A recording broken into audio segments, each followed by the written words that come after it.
So I seen recently that Munguia and Berlanga, it's 365 days in a year.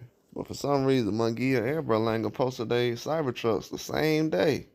You know, Cybertrucks are the Tesla trucks that range from 80 to 100,000, 110,000. And they're saying that they bought this with the money from Canelo Alvarez paydays. And it's funny. I wouldn't say it's directly, but without the Canelo Alvarez payday, it probably wouldn't be looked at as the same as far as them buying those trucks. But it's pretty funny they posted those on the same day, and that just goes to show you when people say, "Man, yeah, people just want a Canelo payday so they can do this and that, and they need a Canelo payday." Man, I know dudes who ain't fought Canelo ever. They can buy a Cybertruck right now. So everybody don't need no Canelo payday. But those young guys, yeah, they earned a Canelo payday. I guess that's what you could say. I never said that about anybody who Floyd fought, but I guess this era is just weird. You know what I'm saying? But Canelo basically gave Berlanga them a payday, and they went out and got Cybertrucks, man. Posted them the same day. Let everybody know, you know. And ain't nothing wrong with that. You work hard, you earn what you get. But the whole narrative about guys needing paydays who haven't fought Canelo already, it's getting out of hand. It's a little flamboyant, to be honest with you. But it's getting out of hand though. Because as you can see, a Canelo payday does well for young guys that was in their first pay-per-view. And if this was anybody else, they'll be saying, look what he did. He went out there in 12 rounds with Canelo and got whooped. But I actually feel bad for other guys who went 12 rounds with Canelo and got called trash and all this other stuff, because a lot of times I'm starting to see now that people were just saying that because they didn't like the guy. Because certain people, if they sit out here and lost to Canelo 2 weeks ago and they was out here buying Cybertrucks and riding around, people will sit out here and say, man, these dudes, they just went in there for a paycheck, man. They just went in there to get a paycheck. People ain't keeping it real no more in boxing. And they really not. They're not keeping it real no more. It's all about favoritisms. If I don't like this guy, he said something about my favorite fighter, I'm gonna go at him and disrespect him and say this. The payday narrative is one of the worst things I've ever heard in my life. Everybody fights for a payday. When the last time you have worked for free for a job? Like most of these people, and these the same people that'll come into a country, they'll come into America for a payday. But then they'll say, oh, these guys just want payday.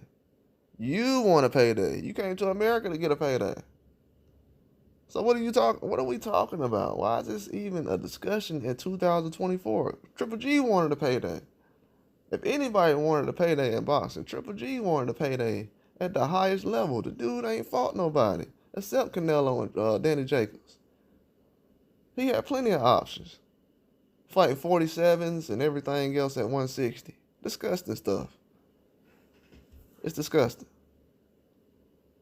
But I've seen now that only certain people get to fight guys 2 weight classes below them.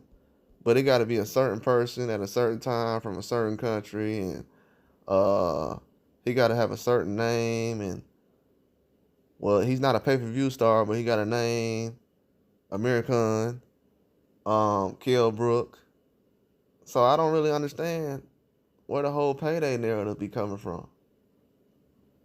But this goes to show you right here that it's not really a real narrative. Because if it was, and let's just say Charlo, who went 12 rounds after going up 2 weight classes, not in the same weight class in 168, he went up 2 weight classes to fight Canelo, went 12 rounds, and everybody like, oh man, he just survived. What you think these other dudes was doing?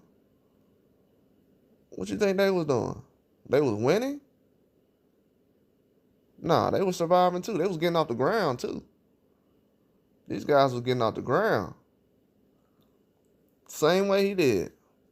Now, if he would have been out 2 weeks later, flashing his cyber truck, everybody be like, "Oh man, see, he just did it for a payday. He went in there just for a payday."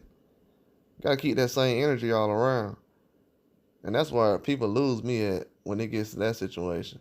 Nah, just that guy. But in this fight, he did better than what I thought. How a guy at 168 did better than what you thought when a 154 just did the same thing?